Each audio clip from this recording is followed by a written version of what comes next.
हाँ जी, तो previous video में हमने देख लिया था, हम यहाँ तक आ गए थे इस स्टेप तक।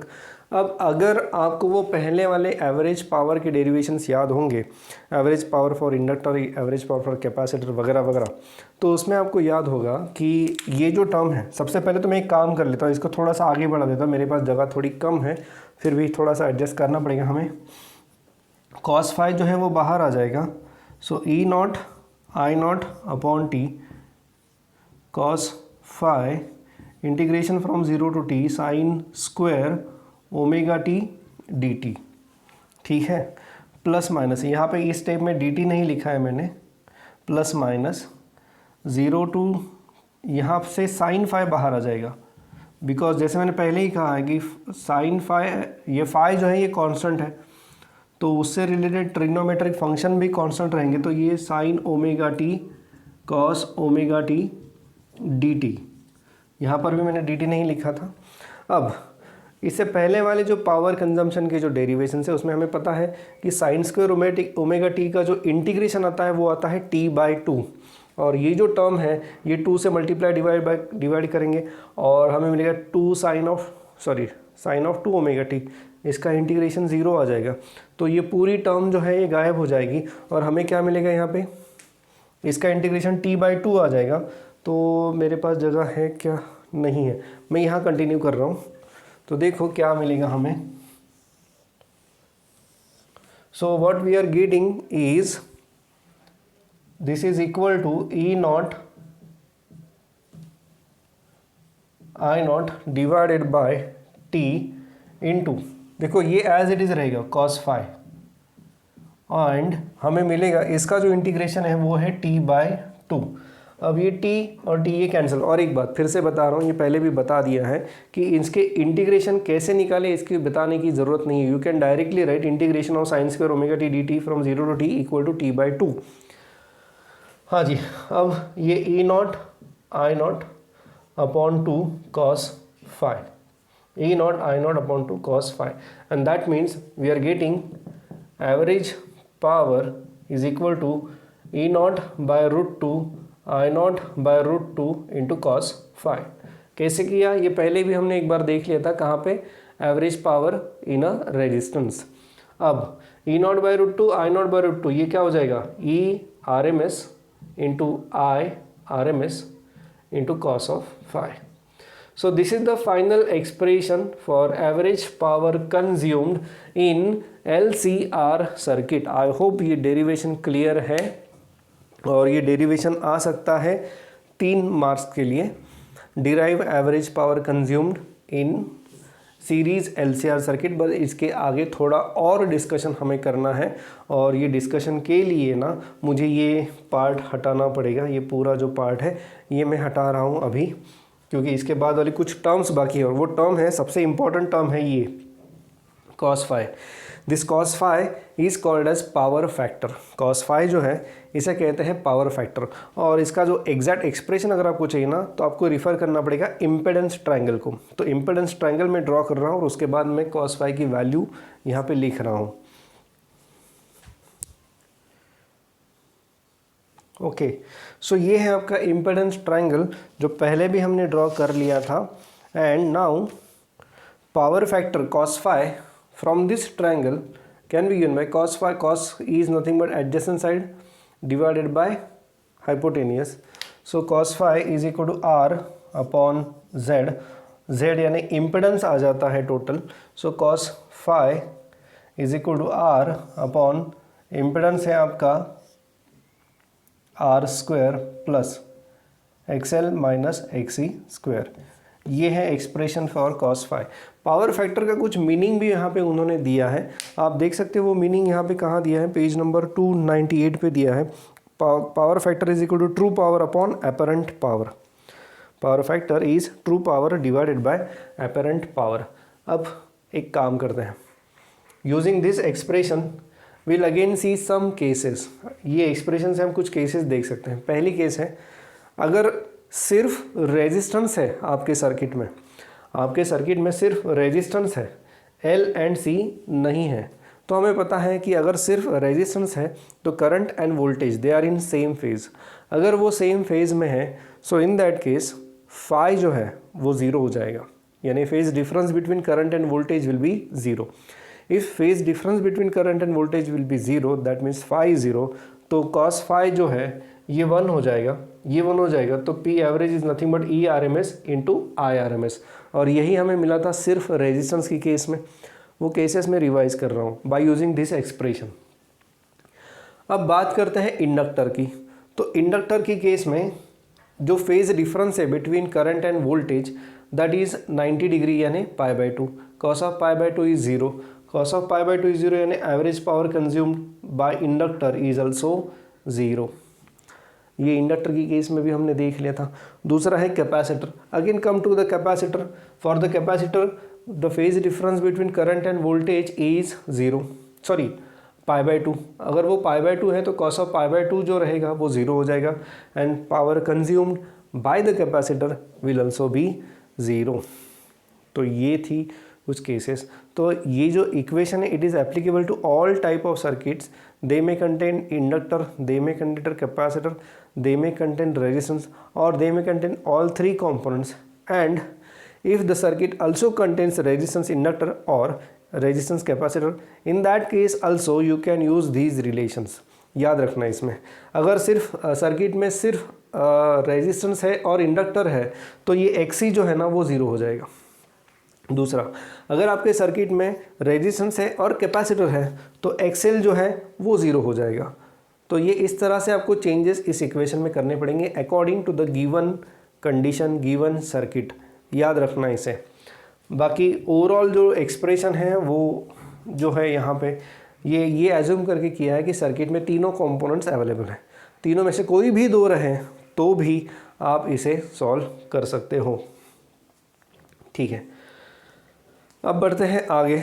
नेक्स्ट टॉपिक जो है, हाँ, अब पेज नंबर 298 पे ना उन्होंने लास्ट पैराग्राफ में कुछ चीज़ें बताई है जो मैंने पहले ही बता दी है। वो है idle current and wattless current.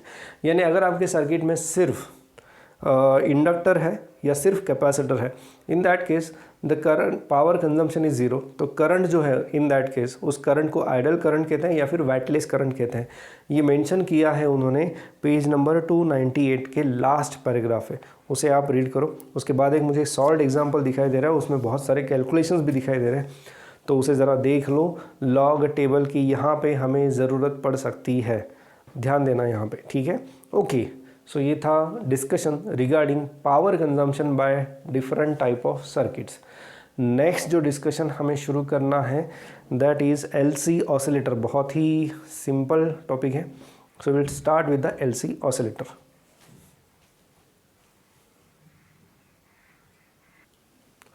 अब देखो यार, एलसी ऑसिलेटर है ना, बहुत ही सिंपल डिस्कशन है, थियोरेटिकल डिस्कशन है, कोई भी मैथमेटिकल डेरिवेशन इसमें नहीं है। सबसे पहले एक काम करते हैं, एक कैपेसिटर को चार्ज कर लेते हैं। तो मान लो एक कैपेसिटर को मैंने चार्ज कर दिया, ठीक है। तो ये कैपेसिटर को चार्ज जब मैंने किया तो ये प्लेट पे आ गया पॉजिटिव चार्ज और ये प्लेट पे आ गया नेगेटिव चार्ज। हम ये एज्यूम कर लेते हैं। चार्ज मैंने किया bye connecting a DC battery. इस तरह से मैंने डीसी बैटरी जो है इसके अक्रॉस कनेक्ट कर दी है and using this DC battery I have charge this capacitor. अब ये कैपेसिटर चार्ज हो गया, अब मुझे इस बैटरी की कोई ज़रूरत यहाँ पे नहीं है, तो ये बैटरी में हटा देता हूँ।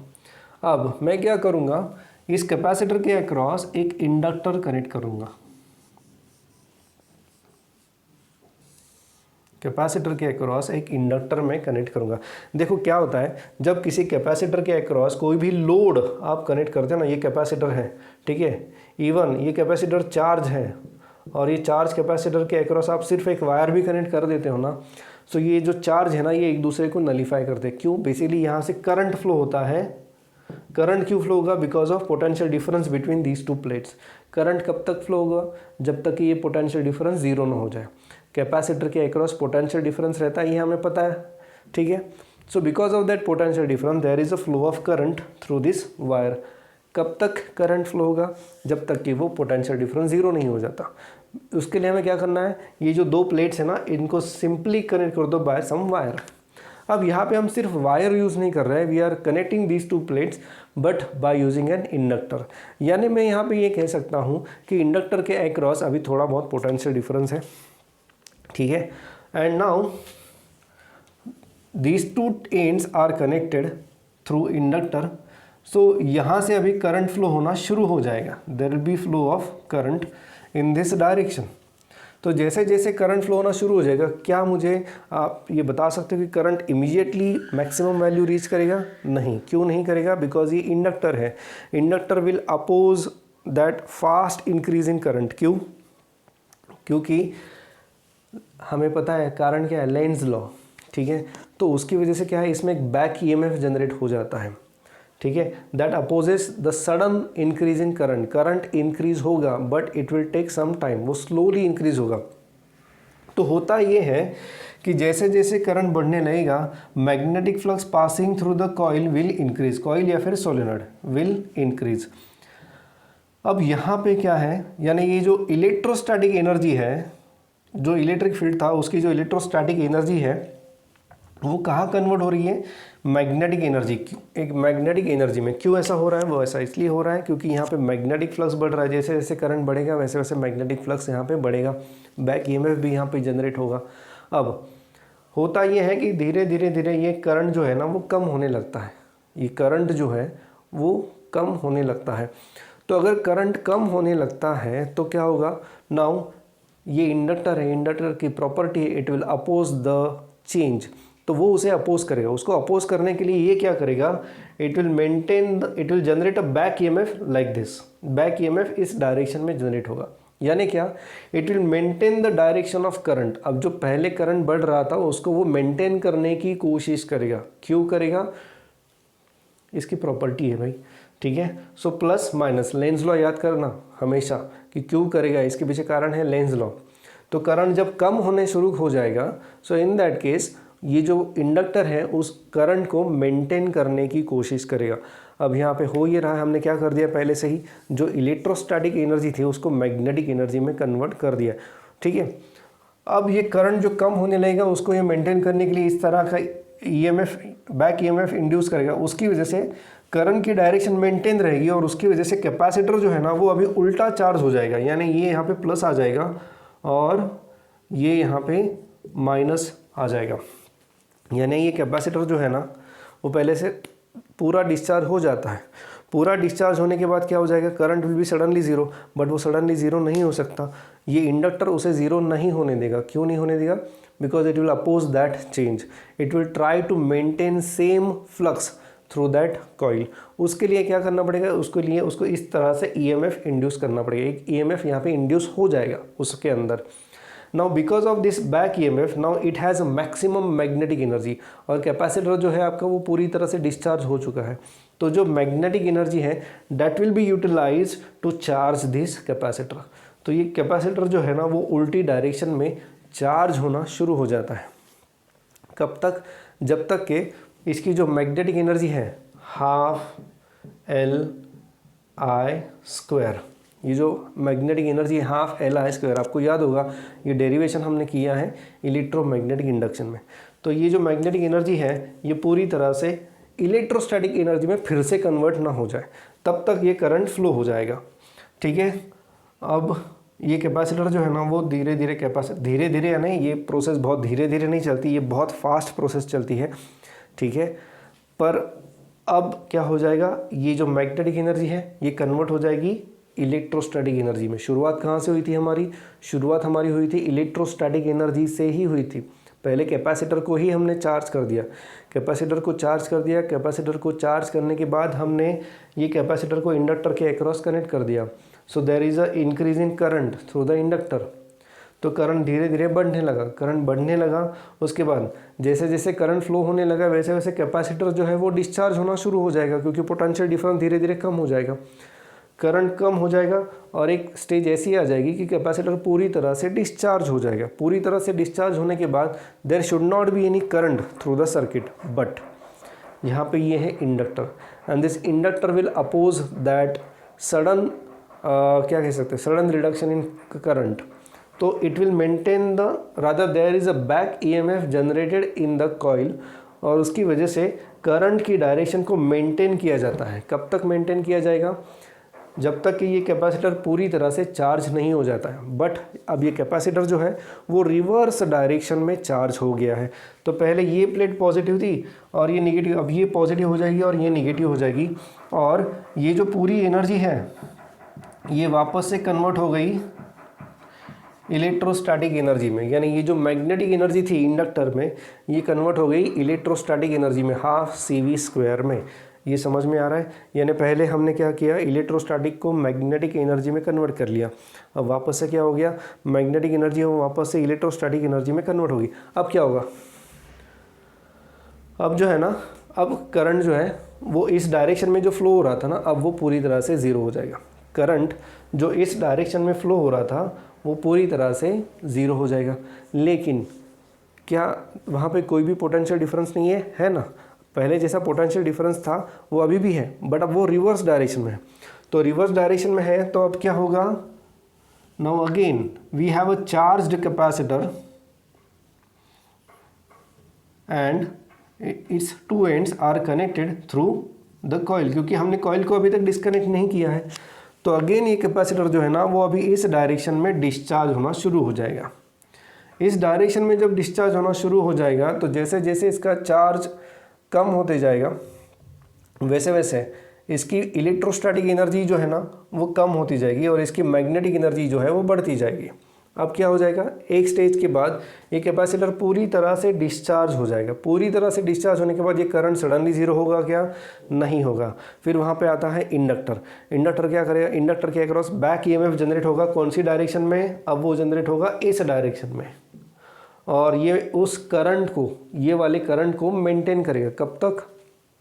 जब तक कि ये प्लेट फिर से पॉजिटिव और ये प्लेट फिर से निगेटिव नहीं हो जाती।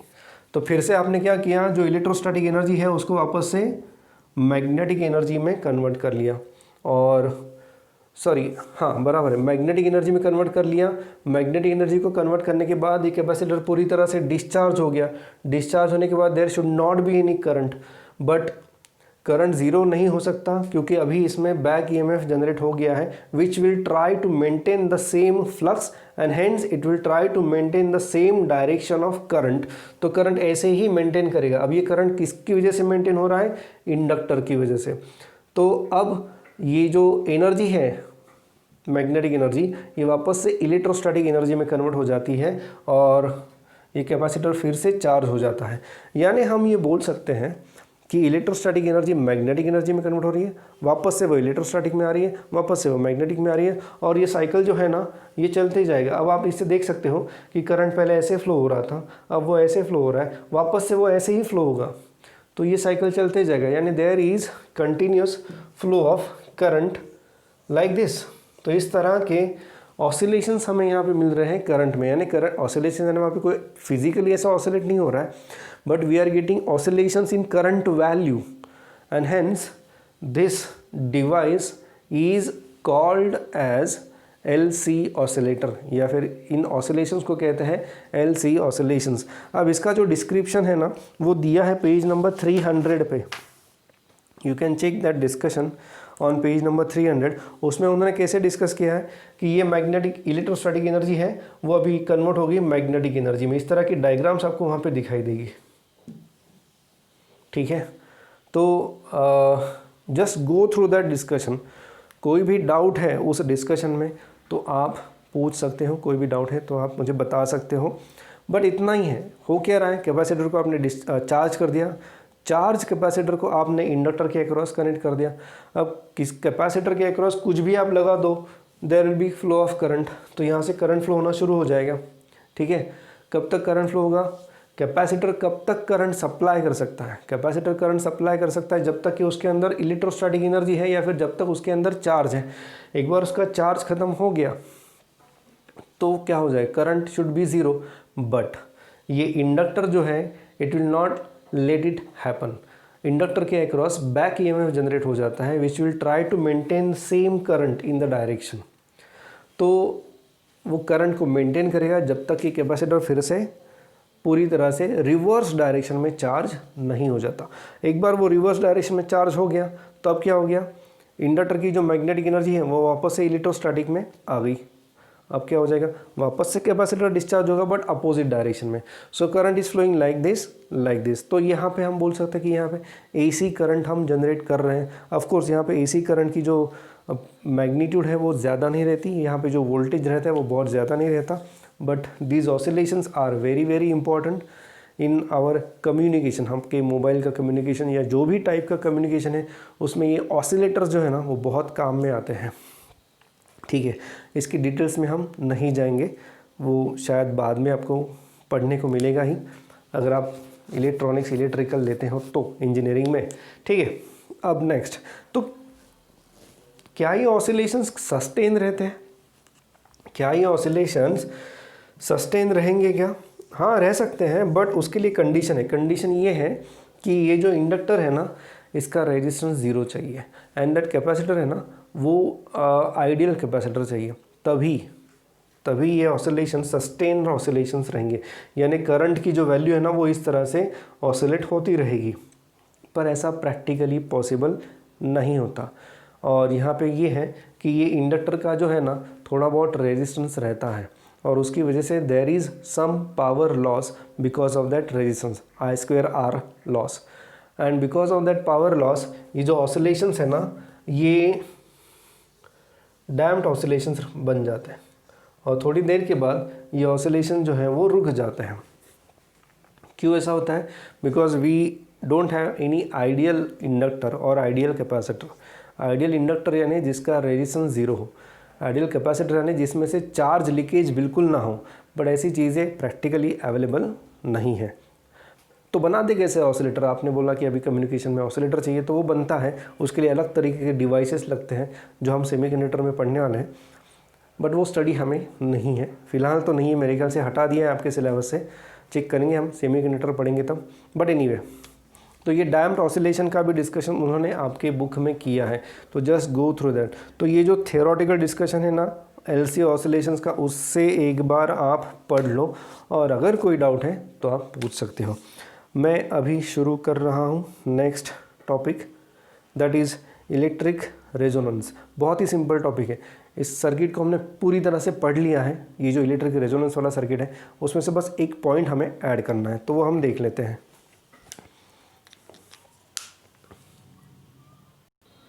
हाँ जी, तो ये है आपका next topic, that is electric resonance, और उसमें पहला जो टाइप है that is series resonance circuit. अब रेजोनेंस ये वाली केस आपने पढ़ी है। रेजोनेंस ये केस कब पढ़ी थी? जब हमने देखा था ऑसिलेशन यानी वेव्स में हमने पढ़ा था शायद से। तो वो कब रहता है कि जब natural frequency and forced vibrations की फ्रीक्वेंसी सेम रहती है, तो वो जो पर्टिकुलर ऑब्जेक्ट है वो मैक्सिमम एम्पलीट्यूड से वाइब्रेट करना शुरू हो जाता है। The amplitude of that particle is maximum when the forced vibrations की frequency जो है यानी external force frequency is equal to natural frequency of that object, तब जाके हमें रेजोनेंस मिलता है।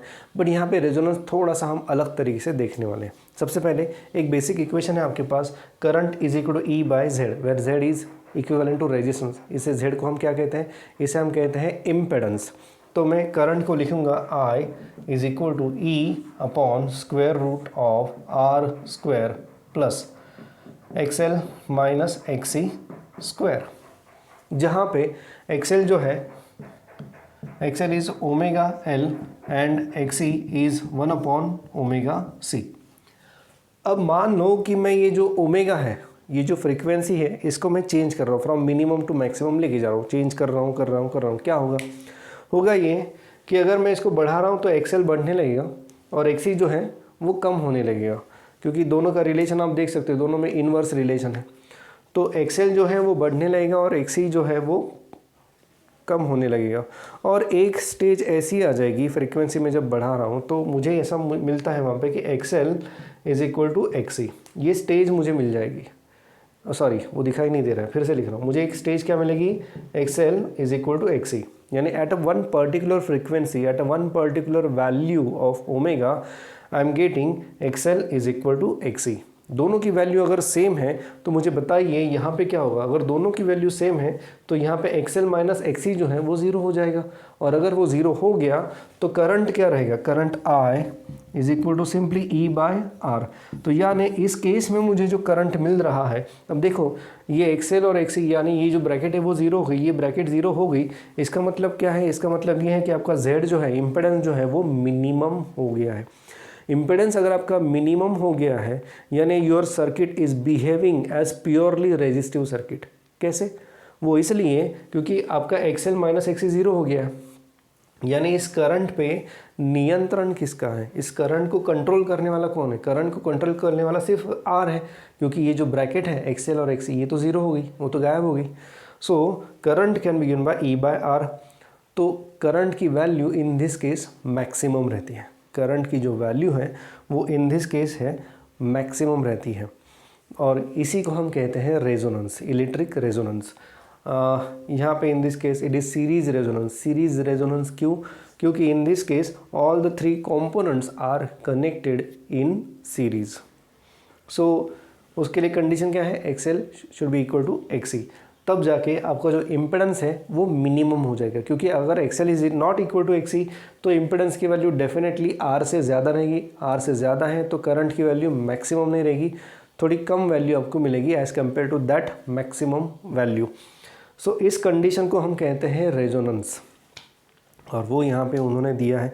अब ये रेजोनेंस के लिए फ्रीक्वेंसी कितनी होनी चाहिए, सो आपको न्यूमेरिकल्स आता है कि अगर एल की वैल्यू इतनी है, सी की वैल्यू इतनी है, then find out resonance frequency. तो अभी हम देख लेते हैं using this equation. So XL is equal to XC, omega L is equal to 1 upon omega C, omega इधर लेके आ जाओ, omega square is equal to 1 upon L C. So omega is equal to 1 upon root L C. सिर्फ angular frequency बोलते हैं या फिर angular velocity बोलते हैं तो इन दिस केस ये फार्मूला सफिशिएंट है, बट सिर्फ फ्रीक्वेंसी पूछते हैं इन हर्ट्ज तो हमें क्या करना पड़ेगा, omega is 2 pi F which is equal to 1 upon root of L C. So therefore F is equal to 1 upon 2 pi root of L C. This is the expression for frequency, resonant frequency. और यहाँ पे मैं एक graph देख सकता हूँ, वो graph कुछ इस प्रकार से है कि जब मैं फ्रीक्वेंसी को बढ़ाता हूँ तो, और ये वाई एक्सिस पे करंट है, एक्स एक्सिस पे फ्रीक्वेंसी है, तो फ्रीक्वेंसी जैसे जैसे मैं बढ़ाता हूँ वैसे वैसे मेरा करंट बढ़ने लगता है, and at particular value I achieve maximum current. और उसके बाद जब मैं फ्रीक्वेंसी बढ़ाता हूँ फर्दर तो फिर से मेरा करंट जो है वो डिक्रीज हो जाता है। So the frequency corresponding to maximum current is called as resonant frequency. ये ग्राफ आपको दिखाई देगा, ये कहाँ पे है, फिगर 13.18 पे ये ग्राफ मुझे दिखाई दे रहा है, पेज नंबर 301 पे। तो ये था discussion regarding series resonance circuit. अब है क्या ये बेसिकली कहाँ पे यूज़ होता है, तो ये यूज़ होता है आपके रेडियो में। आप जैसे जैसे रेडियो ट्यून करते हो तो आपको अलग अलग रेडियो स्टेशन सुनाई देते हैं। तो ये रेडियो स्टेशन जैसे ये रेडियो मिर्ची, रेड एफएम वगैरह वगैरह, तो ये जो रेडियो स्टेशन है इनको अलग अलग फ्रीक्वेंसी अलॉट की है। तो अगर आप रेडियो मिर्ची की फ्रीक्वेंसी सेट करते हो, अब फ्रीक्वेंसी सेट करना यानी कि आप ट्यूनिंग जो करते हो, बेसिकली पुराने रेडियो की मैं बात कर रहा हूँ, अभी तो सब डिजिटल है। तो basically when you tune the radio you are actually changing the capacitance, और जब आपका कैपेसिटेंस चेंज हो जाता है तो आपकी जो फ्रीक्वेंसी है रेजोनेंस फ्रीक्वेंसी, ये सी चेंज होने की वजह से ये फ्रीक्वेंसी चेंज हो जाती है। So for that corresponding frequency यानी उस करस्पॉन्डिंग फ्रीक्वेंसी का ही करंट मैक्सिमम रहेगा, तो उसी का स्टेशन आपको सुनाई देगा, और बाकी के जो स्टेशंस है उसका करंट मिनिमम रहेगा, एकदम ज़ीरो नहीं रहेगा but minimum. Of course because of some electronic design उसको ज़रा ज़ीरो कर सकते हैं आप, बट एनीवे तो जो करस्पॉन्डिंग फ्रीक्वेंसी का स्टेशन है उसको सेट करने के लिए हम कैपेसिटेंस को चेंज करते हैं। तो जब वो फ्रीक्वेंसी अचीव हो जाती है, जब वो स्टेशन ट्यून हो जाता है, तो उसी फ्रीक्वेंसी के सिग्नल्स हमें सुनाई देते हैं आपके रेडियो में। तो ये होता है ट्यूनिंग ऑफ रेडियो। सो ये आप यूज़ करते हो आपके कम्युनिकेशन डिवाइसेस में, फॉर एग्जांपल रेडियो, टीवी वगैरह वगैरह। तो ये फ्रीक्वेंसी हम सेट करते हैं manually by changing the capacitance. अब डिजिटल में कैसे होता है उसके लिए थोड़ा अलग वर्किंग प्रिंसिपल है, वो हमारे स्कोप में नहीं है, बट ये इसी तरह से सीरीज रेजोनेंस सर्किट काम करता है to get a frequency from the desired station, desired location, या फिर डिज़ायर्ड फ्रीक्वेंसी को हमारे रेडियो में लाने के लिए। बाकी फ्रीक्वेंसीज़ पे वो जो करंट है वो मिनिमम रहेगा और वो हमें सुनाई नहीं देगी। ये इसकी सीधी सीधी एप्लीकेशन, लेकिन बहुत इंपॉर्टेंट एप्लीकेशन है। ठीक है, तो ये था सीरीज़ रेजोनेंस। इसके अलावा यहाँ पे कोई डिस्कशन है क्या? लेट मी सी। हाँ जी, एक और चीज़ यहाँ पे फिर से उन्होंने बोली है कि इम्पिडेंस इज मिनिमम, जो मैंने पहले ही बोल दिया है कि इम्पिडेंस मिनिमम है, the circuit behaves as purely resistive circuit, circuit behaves as purely resistive circuit. ये यहाँ पे पॉइंट इस पेज नंबर 301 पे दिया है। ठीक है, सो दैट्स इट। तो अभी के लेक्चर के लिए बस इतना ही, और अगले लेक्चर में मैं पैरेलल रेजोनेंस पढ़ा दूंगा, and after that there is a topic choke coil, वो भी हम ख़त्म कर देंगे। तो मोस्टली मुझे ऐसा लग रहा है कि थियरी जो है वो ख़त्म हो रही है नेक्स्ट वीडियो में, but still if you have any doubt please ask, क्योंकि ये चैप्टर थोड़ा सा हटके हैं, थोड़ी अलग कंसेप्ट्स हैं, तो इसलिए डाउट्स हैं तो पूछो, वरना ये अटक जाओगे इस चैप्टर में कहीं ना कहीं। ठीक है, तो अभी के लिए बस इतना ही।